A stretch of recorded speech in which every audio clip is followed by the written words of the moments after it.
Hi everybody, thank you for joining us in CompuScholar's webinar for May 2019. This is part of our professional development series, and today we're going to be talking about the logistics of wrapping up your CompuScholar school year. My name is Chris Hust. I'm the president of CompuScholar. Most of you have seen my little bio here before, so I'll skip right to the main point, which is if you have any questions or comments, you're definitely welcome to send me an email at any time. You can reach me at chris.hust@compuscholar.com. So today we're going to walk through the timeline of what's going to happen as we move into the summertime and then approach the fall of 2019 school year. We'll show you how to export grades from your gradebook. We will talk briefly about the course updates that we're planning for the summer of 2019, and then we'll talk briefly about contacts that you might need over the summer, as well as licensing for next year. Okay, so what's going to happen this summer? What you will want to be doing from now through about June 20th, most importantly, is exporting the grades from your gradebook. So we will remove all of the CompuScholar courses from this school year in preparation for the next school year, and that is planned for June 21st. So from now through June 20th, the most important thing is to export your grades from your gradebook into a spreadsheet so you'll have a permanent record. You'll also want to begin licensing renewal as well, and we'll talk about that in a moment. So as I mentioned, on June 21st, that is the planned date where we're going to permanently delete all of the CompuScholar courses and student accounts and that sort of thing that we were hosting for the 2018-2019 school year. So we do this every year in order to make way for the new school year. We'll do a series of updates and that sort of thing over the summer, both system updates as well as curriculum updates. And so getting rid of all of the existing courses and accounts will kind of pave the way for that exercise. Now, if you need your classes to last longer than June 21st, we can definitely accommodate you. So please just reach out to us or to your CSR and just let us know that your course needs to be extended past June 21st and give us a good end date, and we can definitely accommodate you there. Okay, so what do you want to be doing over the summer? If you want ongoing access to CompuScholar courses, you can always request review access, so we can maintain your teacher account and just attach review copies of the courses to your account, and that way you can always get into the lesson material. We also have an active summer skills professional development program that's going on, so if you want to take any course that we offer in order to learn a new language or brush up on some of your skills, you can definitely register for the summer skills professional development opportunity as well.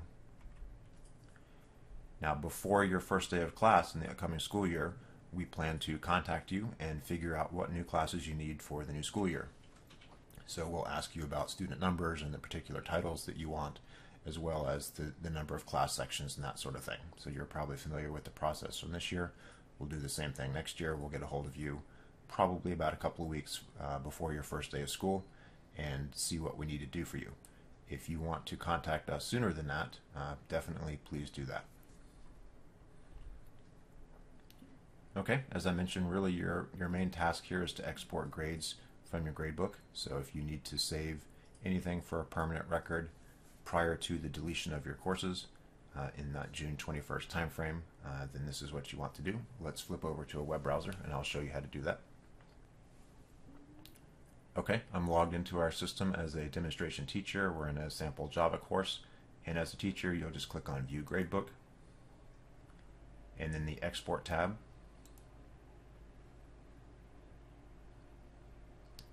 And the Export tab will list all of the individual items. Most likely at the end of the year you'll just select all of them. That will check everything, and then click Download. And that download process will result in a new spreadsheet with your students and all of their individual grades, and then you can do whatever you need to with that. You can save it, you can potentially import it into your student information system. So this is your permanent record of grades from the CompuScholar system. Alright, I do want to touch briefly on some of the course updates that we are planning for the upcoming school year. We've gone back to the main login page here, and you can see under the latest news there's a series of links that will let you preview those coming attractions. So the three main courses that we're working on this year are Digital Savvy, the Windows Programming with C#, and our Java Programming courses. That's not to say we won't touch the others as well, but these are the ones that are getting the most significant updates. So let's click into Digital Savvy first. So digital savvy, the main thing that we're doing here is we're coming out with all new instructional videos. So all of the current digital savvy instructional videos will be replaced. We're also going to tweak a number of the activities, especially earlier in the course, to make it easier to submit and grade those activities. And then we've got a number of lesson updates planned as well. The nature of the material is that things tend to change over time, so social media websites will change. Some things will become more or less popular or be discontinued, and so we just want to keep our lesson material updated to keep up with those things. So that's the big picture activity that's going to be happening around the Digital Savvy course. Okay, let's check out the Windows programming with C# next. So in C#, we're going to add a few new things to the lessons. We are planning new vocabulary lists and pop-up definitions, just like we have in our Java course today. That's something we pioneered a bit earlier this school year, and we're going to start spreading that out to our other courses. We're also going to introduce an in-browser coding engine. So the plan there is to start embedding little windows where the students can actually type code and run small C# snippets directly in the web browser without going out to Visual Studio. So that will work similar to the way the Python course works. We're not replacing Visual Studio at this point. We're just giving that additional opportunity to the students to do things in the web browser. And then we're also going to replace all of the Windows programming with C# instructional videos as well. So you'll see all new instructional videos rolled out over the summer. And the time frame for this will get started really about the end of the school year. It's a little bit fuzzy right now in terms of the actual date, but we'll start rolling out these improvements and we'll make announcements at the appropriate time. Okay, and then lastly, let's take a look at Java. So Java, we've actually already released the new vocabulary feature. We did that in March. So now if you look at the Java lessons, there's tooltip pop-ups with definitions for keywords throughout the lessons, and that's a feature that we're going to start spreading to our other courses. There are a number of other lesson updates and tweaks as well. And then this summer, we're going to roll out, again, all new instructional videos. So all of the Java instructional videos will be updated. And the main purpose of all of our new instructional video updates is to really focus on screencast demonstrations. So the videos will be shorter, more focused on hands-on demonstration of specific concepts, and less of an animated attempt to reteach the entire lesson.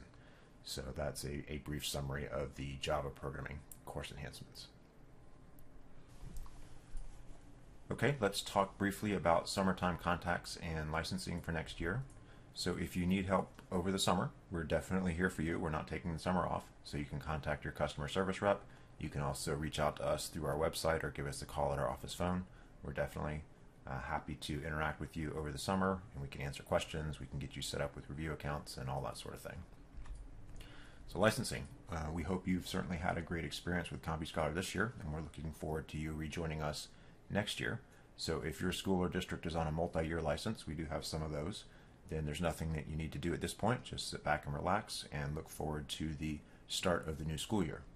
If you're on a yearly license, which many of our partners are, then you're probably familiar with the process of planning the classes that you're going to need, getting a quote from us, making sure that budget is approved, and then getting your school or district to issue that purchase order.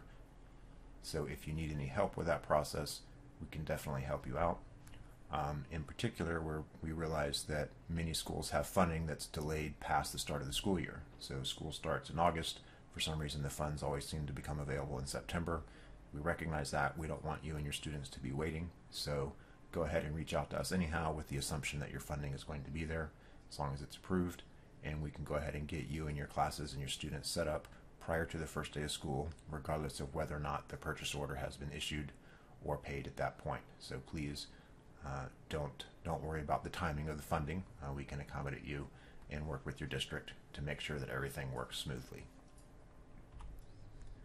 If you've got any questions about licensing, please contact me at chris.youst@compuscholar.com. Okay, that's it for the wrap-up of the 2018-2019 school year. I hope you have a great summer, and we're looking forward to working with you again in the fall of 2019.